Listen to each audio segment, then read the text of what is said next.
स्वागत है दोस्तों आप सभी का हिट योर टारगेट में। मैं प्रेम शर्मा आप सभी को इस चैनल को सब्सक्राइब करने के लिए रिक्वेस्ट करता हूं। आप सभी का स्वागत करता हूं हमारे इस यूट्यूब चैनल पे। देखिएगा, बिना देरी के हम क्लास प्रारंभ करेंगे और इस वीडियो में हम स्टडी करने वाले हैं एक और महत्वपूर्ण योजना, मिशन इंद्रधनुष। मिशन इंद्रधनुष जो है आपकी एक बहुत ही महत्वपूर्ण योजना है जो कि आपकी 2014 से प्रारंभ की गई थी। वैसे तो प्रारंभ बहुत समय से चल रही है टीकाकरण की योजना है, लेकिन ये एक महत्वपूर्ण योजना रही है। इससे संबंधित प्रश्न किस तरीके से पूछे जाएंगे वो आपको वीडियो के लास्ट में बताया जाएगा। वीडियो पूरी देखिएगा और अगर आपको हमारी वीडियो अच्छी लगती है तो ज़्यादा से ज़्यादा लोगों को शेयर कीजिएगा, कमेंट कीजिएगा, लाइक कीजिएगा, चैनल को सब्सक्राइब जरूर कीजिएगा। खुद तो कीजिएगा, अपने दोस्तों से भी कराइएगा। दोस्तों देखिएगा, बात करें हम मिशन इंद्रधनुष, ये जो योजना है ये योजना है किसके लिए? एक्चुअली हुआ क्या, भारत सरकार का जो मंत्रालय है केंद्रीय स्वास्थ्य मंत्रालय। देखिएगा, आपसे सवाल पूछा जाएगा मिशन इंद्रधनुष योजना जो है किसके द्वारा क्रियान्वयन की जाती है या किसके द्वारा कार्यान्वयन किया जाता है इसका, तो वो किया जाता है केंद्रीय स्वास्थ्य मंत्रालय द्वारा। और ये जो है किस काम आती है? एक्चुअली होता क्या, आपने देखा होगा जो छोटे बच्चे होते हैं उनके टीके लगने शुरू होते हैं। उन्हें भविष्य में होने वाली किसी खतरनाक बीमारी से बचाने के लिए बचपन से ही उनके टीके लगाए जाते हैं। हर 3 महीने में 6 महीने में जाकर टीके लगते हैं, ठीक है। और बहुत बार ऐसा होता है जो गर्भवती महिलाएं होती हैं उनका चेकअप होता है टाइम टाइम पे, तो उन्हें भी टीके लगाए जाते हैं। ये जो टीकाकरण होता है ये भविष्य में होने वाली बीमारियों को रोकने के लिए होता है और इसी चीज को जारी रखने के लिए, इसी चीज के लिए ताकि ज्यादा से ज्यादा टीकाकरण हो सके, ज्यादा से ज्यादा बच्चों का स्वास्थ्य संबंधी खतरा ना हो, ज्यादा से ज्यादा बच्चे एक हेल्दी लाइफ जिए, महिलाएं स्वस्थ रहें। ये जो मृत्यु दर है किसके कारण? टीका या बीमारी के कारण जो बीमारियां रोकी जा सकती थी, उन बीमारियों के कारण जो मृत्यु दर हो रही है उससे रोका जा सके। यानी ऐसी बीमारियां जिन्हें हम रोकने में सक्षम हैं लेकिन हमारी जरा सी लापरवाही के कारण हम नहीं कर पाते हैं। बहुत सारे जो लोग होते हैं अनएजुकेटेड होने के कारण वो टीकाकरण नहीं कर पाते हैं, या बहुत सारे ऐसे बैकवर्ड परिवार में रह रहे होते हैं जो नहीं करवा पाते हैं, या बहुत सारों को नॉलेज नहीं होती है गांव वगैरह के, या बहुत सारे प्रवासी वगैरह होते हैं जो नहीं करवा पाते हैं। तो उन सभी को ये सुविधाओं का लाभ देने के लिए, भविष्य में होने वाली बीमारी से रोकने के लिए एक प्रोग्राम शुरू किया गया था। और ये जो प्रोग्राम शुरू किया गया था ये 1978 ईस्वी में किया गया था, जिसका नाम रखा था एक्सपैंड प्रोग्राम ऑफ इम्यूनाइजेशन, यानी विस्तृत टीकाकरण कार्यक्रम। ये उस समय की भारत सरकार द्वारा 1978 में टीकाकरण को करने के लिए एक प्रोग्राम शुरू किया गया जिसे नाम था एक्सपैंडेड प्रोग्राम ऑफ इम्यूनाइजेशन, विस्तृत टीकाकरण कार्यक्रम, जिसे बाद में बदलकर 1985 में एक यूनिवर्सल इम्यूनाइजेशन प्रोग्राम के रूप में बनाया गया। तो आपसे जो ये सवाल पूछा गया, आपसे पूछा गया है कि यूआईपी की फुल फॉर्म आपसे पूछ ली जाए, वो क्या है? आपका यूनिवर्सल इम्यूनाइजेशन प्रोग्राम। और यूआईपी जिसे हिंदी में बोलते हैं आपका सार्वभौमिक टीकाकरण कार्यक्रम या संपूर्ण टीकाकरण कार्यक्रम, ठीक है। ये कब शुरू किया गया था? ये 1985 ईस्वी में शुरू किया गया था। दोस्तों जब आपसे पूछा जाए कि आपका जो है ईपीआई यानी एक्सपेंडेड प्रोग्राम ऑफ इम्यूनाइजेशन कब प्रारंभ हुआ था, वो 1978 में प्रारंभ हुआ था। और इसका जो काम था, इसका काम यही था कि किसी भी तरीके से जो बैकवर्ड परिवार है, जो बच्चे हैं 2 साल से कम उम्र के बच्चे जिन्हें टीका लगाया जाता है, उन सभी को टीका लगा दिया जाए, ठीक है। लेकिन हुआ क्या, जैसे अगर हम बात करें हमारी वर्ष 2009 से 2013 के बीच में, तो ये जो प्रोग्राम था इसकी जो प्रगति थी थोड़ी स्लो रही। यानी इसने मात्र 1% ही कवर कर पाया, जो जनसंख्या से कवर करनी थी उसका मात्र 1% ही ग्रो कर पाया ये जो प्रोग्राम था, ठीक है, 2009 से 2013 के बीच में। तो इस चीज को बढ़ाने के लिए, टीकाकरण को बढ़ाने के लिए इसकी जो वृद्धि दर है 1% की जगह 99% तक पहुंचाने के लिए एक 2014 में भारत सरकार द्वारा एक नया कार्यक्रम शुरू किया गया। यानी कार्यक्रम शुरू समझ लो या फिर ये समझ लो कि इन्हीं को फेरबदल करके अपडेट कर दिया गया। जैसे कि ये आपका 1978 में जब आपका क्या था ईपीआई, जिसे आपको अपडेट करके क्या बना दिया गया? यूआईपी, ठीक है। उसके बाद यूआईपी को ही अपडेट करके आपका जो बनाया गया वो बनाया गया मिशन इंद्रधनुष। और ये जो बना ये आपका 25 दिसंबर 2014 को प्रारंभ किया गया। आपसे डेट पूछे जा सकते हैं कब प्रारंभ किया गया, किसके द्वारा प्रारंभ किया गया? केंद्रीय मंत्रालय द्वारा, स्वास्थ्य मंत्रालय द्वारा, ठीक है। उस समय पीएम कौन थे? पीएम थे माननीय नरेंद्र मोदी जी। ठीक है। तो ये जो प्रोग्राम है, ये जो प्रोग्राम आपका चला, इस प्रोग्राम का काम क्या था कि ज़्यादा से ज़्यादा टीकाकरण कर दिया जाए।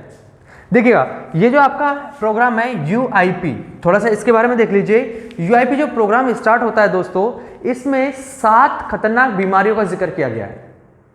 देखिएगा, अगर हम बात करें दोस्तों यूपीआई की, जो आपका यूनिवर्सल प्रोग्राम ऑफ इम्यूनाइजेशन था, सार्वभौमिक टीकाकरण कार्यक्रम, इसके उद्देश्य क्या क्या थे? इसका उद्देश्य था कि जो टीकाकरण का कवरेज है, जो हम टीकाकरण जो कर रहे हैं नॉर्मली जो हो रहा था, उस क्षेत्र को बढ़ाया जाए, यानी ज्यादा से ज्यादा टीकाकरण किया जाए। इसका जो पॉइंट क्या थे? ज्यादा से ज्यादा टीकाकरण करना। उसके अलावा जो स्वास्थ्य सुविधाएं हैं, जो आपको पता है सरकार जो है स्वास्थ्य संबंधित बहुत सारी चीजों का ख्याल रखती है, बहुत सारी चीजें आपको फ्री में प्रोवाइड करा देती है, ठीक है।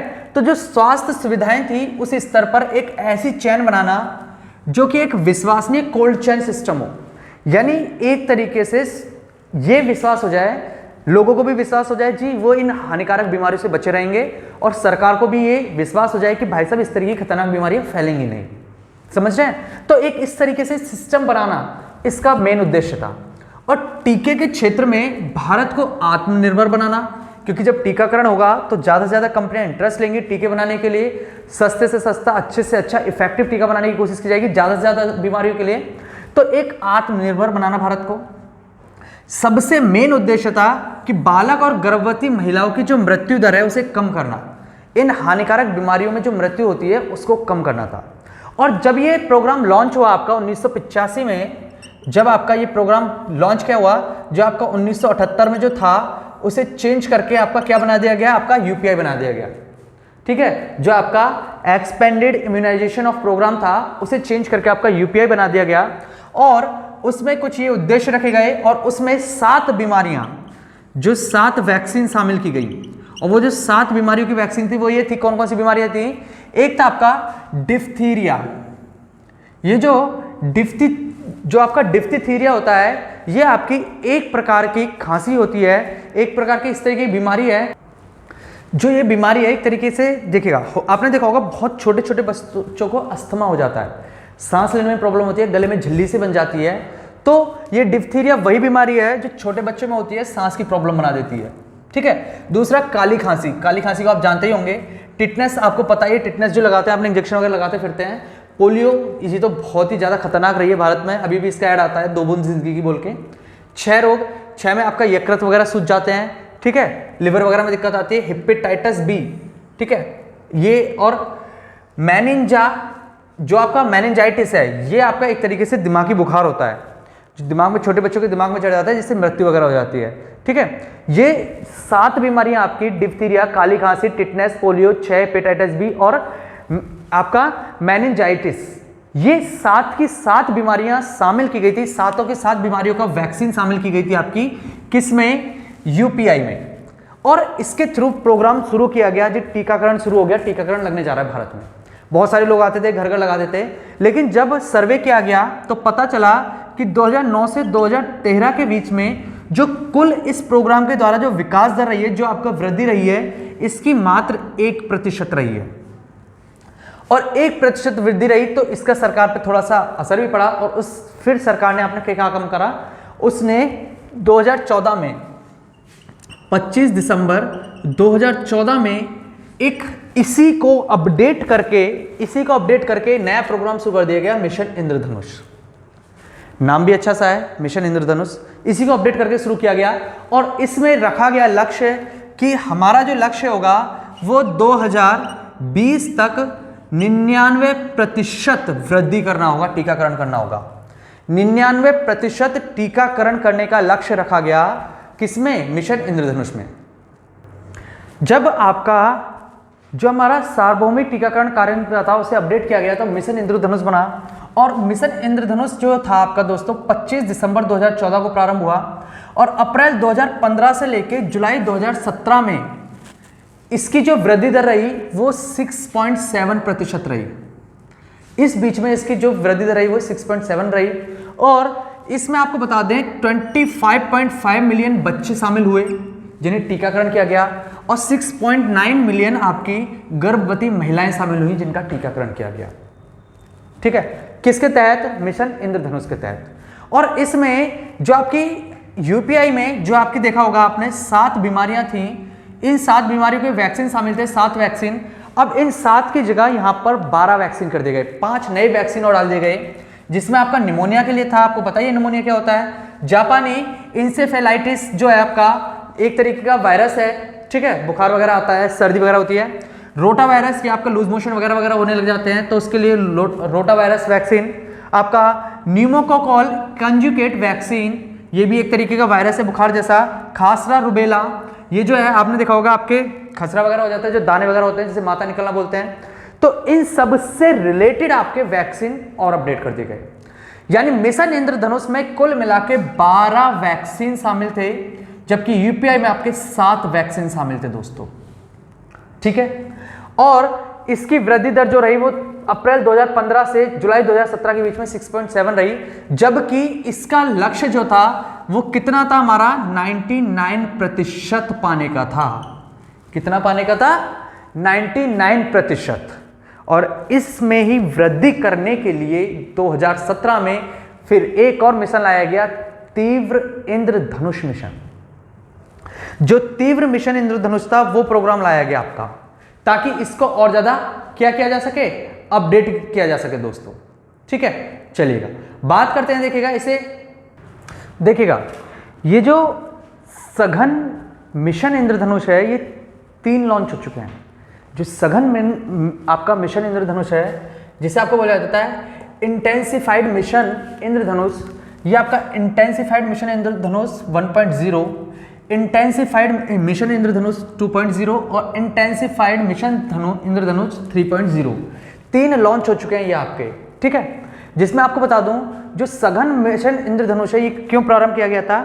ताकि जो हमारा कार्य हो रहा है टीकाकरण का इंद्रधनुष का, उसमें और तेजी लाई जा सके, जिसका लक्ष्य रखा गया था कि 2020 तक 99% टीकाकरण किया जाएगा।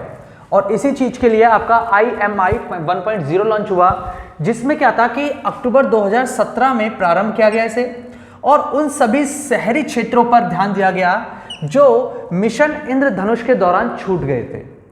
सघन मिशन इंद्रधनुष क्या था? देखिएगा अपडेशन था उसका ही, जिसमें आपका मिशन इंद्रधनुष के दौरान जो शहरी क्षेत्र छूट गए थे उन सब पर बहुत ज्यादा फोकस किया गया। ये अक्टूबर 2017 में प्रारंभ किया गया था। और इसमें क्या कर दिया गया कि 2020 की जगह कह दिया गया 2018 तक हमें 99% लक्ष्य प्राप्त करना है। 2020 की जगह 2018 तक ही कह दिया गया कि हमें 99% टीकाकरण का लक्ष्य प्राप्त करना है। उसके बाद फिर इसका दूसरा लॉन्च किया गया। हुआ क्या था, जो हमारा पल्स पोलियो प्रोग्राम है 2019 से 20, इसके 25 वर्ष कंप्लीट हुए। 25 वर्ष जो हुए थे इसके पल्स पोलियो प्रोग्राम के, उन्हीं को चिन्हित करने के लिए, उन्हें ही याद रखने के लिए, सिंबलाइजेशन के लिए उसके, हाँ, उसी के उद्देश्य से आपने IMI 2.0 प्रारंभ कर दिया, जो कि एक राष्ट्रव्यापी कार्यक्रम रहा उस समय, और इसे 27 राज्यों के 272 जिलों में प्रारंभ किया गया, और जिसका लक्ष्य क्या था कि 2022 तक 99% टीकाकरण हो जाए। देखिएगा 2018 में 99% का लक्ष्य रखा गया। देखिए 99% का मतलब ये कि जो जो इलाके इन्होंने चुने हैं उन सभी इलाकों में पूरी तरीके से टीकाकरण हो जाए। जो भी इलाके ये हाईलाइटेड कर रहे हैं उनमें टीकाकरण पूरी तरीके से हो जाए। इसमें 2020 की जगह 2018 कर दिया गया था, और इसके राज्य को जिन को सिलेक्ट किया गया था उनमें टीकाकरण किया गया। IMI 2.0 में 27 राज्यों के कितने जिले, 272 जिलों में 2022 तक 99% टीकाकरण का लक्ष्य रखा गया। ठीक है, 2019 में से प्रारंभ किया गया, परंतु आपको पता है उसके बाद में कोरोना वायरस फैल गया। कोरोना वायरस फैलने के कारण ही हमारा जो ये मिशन है बीच में थोड़ा सा आधा अधूरा रह गया। इसी को कंप्लीट करने के लिए आपका IMI 3.0 प्रारंभ किया गया। और ये जो है इसमें क्या करा कि कोविड-19 के दौरान जो लोग टीकाकरण से, नियमित टीकाकरण से छूट गए, उन सभी का टीकाकरण करा गया। देखिएगा क्योंकि उस समय वैक्सीन वगैरह लगी नहीं रही थी, जा ही नहीं रही था हॉस्पिटल वगैरह में, तो उसमें जो छूटे हैं उसको कंप्लीट करने के लिए आपका IMI 3.0 प्रारंभ किया गया। 29 राज्यों के 250 जिलों को इसमें हाईलाइट किया गया जिसमें टीकाकरण करना था। और सबसे मेन चीज ये जो थी, ये आपके प्रवासी नागरिक होते हैं। आपने देखा होगा कि मजदूर जो थे, प्रवासी मजदूर, आपको महामारी के दौरान जो अपने घर पहुंचे, आपने देखा ही होगा उनकी हालत क्या रही थी। ऐसे ही लोगों को, क्योंकि वो नियमित तौर पे यहाँ पे टीकाकरण करा लेते थे, यहाँ पे रह रहे थे, अब वो वहाँ से शिफ्ट हुए, वहाँ पे टीकाकरण नहीं हो पाया, उन लोगों को बहुत ही ज़्यादा बेनिफिट दिया गया इसमें। मेन उन्हीं लोगों को टीकाकरण में काफ़ी ज़्यादा हेल्प करने के लिए आपका प्रोग्राम 3.0 प्रारंभ किया गया था IM। ठीक है, तो ये आपके सघन मिशन इंद्रधनुष के तीनों पार्ट्स बता दिए गए। तो ये आपका पूरा का पूरा मिशन इंद्रधनुष था, जिससे रिलेटेड आपके प्रश्न किस तरीके से पूछे जाते हैं, आइए वो देख लेते हैं दोस्तों। देखिएगा, आपसे जो प्रश्न पूछे जाएंगे वो इस तरीके से पूछे जाएंगे, आपसे जो प्रश्न पूछे जाएंगे वो इस तरीके से पूछा जा सकता है कि संपूर्ण टीकाकरण कार्यक्रम कब प्रारंभ किया गया था।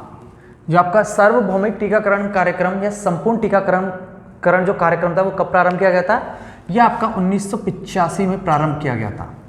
आपसे पूछा जा सकता है यूपीआई का पूरा नाम क्या है, तो ये आपका यूनिवर्सल प्रोग्राम ऑफ इम्यूनाइजेशन इसका पूरा नाम है, यूनिवर्सल प्रोग्राम ऑफ इम्यूनाइजेशन। इसके अलावा आपसे पूछा जा सकता है मिशन इंद्रधनुष कब प्रारंभ हुआ दोस्तों, तो मिशन इंद्रधनुष आपका 25 दिसंबर 2014 को प्रारंभ किया गया था। हाँ, यहां से एक चीज और देख लीजिएगा, जो आपका निमोनिया और जापानी इंसेफेलाइटिस है, ये दोनों जो वैक्सीन है दोस्तों, ये आपके संपूर्ण भारत में या सभी जिलों में लागू नहीं किया गया, इन्हें सिर्फ इनका टीकाकरण कुछ चुनिंदा जिलों में ही किया गया था। तो आपसे ऐसे भी पूछा जा सकता है, निम्न में से वो कौन कौन सी वैक्सीन हैं जिनका टीकाकरण कुछ चुनिंदा जिलों में किया गया था, निमोनिया और जापानी इंसेफेलाइटिस। ठीक है दोस्तों, ठीक है। इसके अलावा आपसे यह भी पूछा जा सकता है कि निम्न में से वो कौन सा वैक्सीन है जो आपका मिशन इंद्रधनुष में शामिल नहीं है, तो आपको इन सारे वैक्सीन के नाम याद होने चाहिए, पूरे 12 के 12। ठीक है, आपसे इस तरीके से प्रश्न पूछा जा सकता है। इसके अलावा आपको बता दें, आपसे प्रश्न किस तरीके से पूछा जा सकता है, आपसे प्रश्न इस तरीके से भी पूछा जा सकता है कि इंसेंटिफाइड जो आपका इंटेंसिफाइड था मिशन इंद्रधनुष 3.0 वो किसने प्रारंभ किया था, वो डॉक्टर हर्षवर्धन जो आपके स्वास्थ्य मंत्री हैं उनके द्वारा इसका शुभारंभ किया गया था। आपसे इस तरीके से पूछा जा सकता है मिशन इंद्रधनुष का क्रियान्वयन कौन करता है, तो केंद्रीय स्वास्थ्य मंत्रालय द्वारा इसका क्रियान्वयन किया जाता है। दोस्तों, मिशन इंद्रधनुष कितने जिलों में प्रारंभ हुआ था, 201 जिलों में ये प्रारंभ हुआ था दोस्तों। तो इस तरीके से आपसे बहुत सारे प्रश्न पूछे जा सकते हैं, आपको सारी की सारी जानकारी दी गई है इस वीडियो के अंदर। वीडियो अगर आपके लिए लाभदायक है, आपके लिए यूजफुल है, तो बस इतनी सी रिक्वेस्ट है कि आप साथ के साथ नोट्स भी बना लीजिएगा और हमारे चैनल को सब्सक्राइब भी कीजिएगा। चैनल सब्सक्राइब कीजिएगा, ज़्यादा से ज़्यादा लोगों को फॉरवर्ड कीजिएगा, वीडियो कमेंट कीजिएगा, और बाकी सारी वीडियो की प्लेलिस्ट आपको पूरी बना के दे दी गई है, जितनी भी योजनाएं सबकी आपकी वीडियो बनी हुई हैं, प्लेलिस्ट बनी हुई है, आप वहाँ से बाकी वीडियो भी देख सकते हैं। इस वीडियो में इतना ही दोस्तों, अगले वीडियो में मिलते हैं। जय हिंद, जय भारत।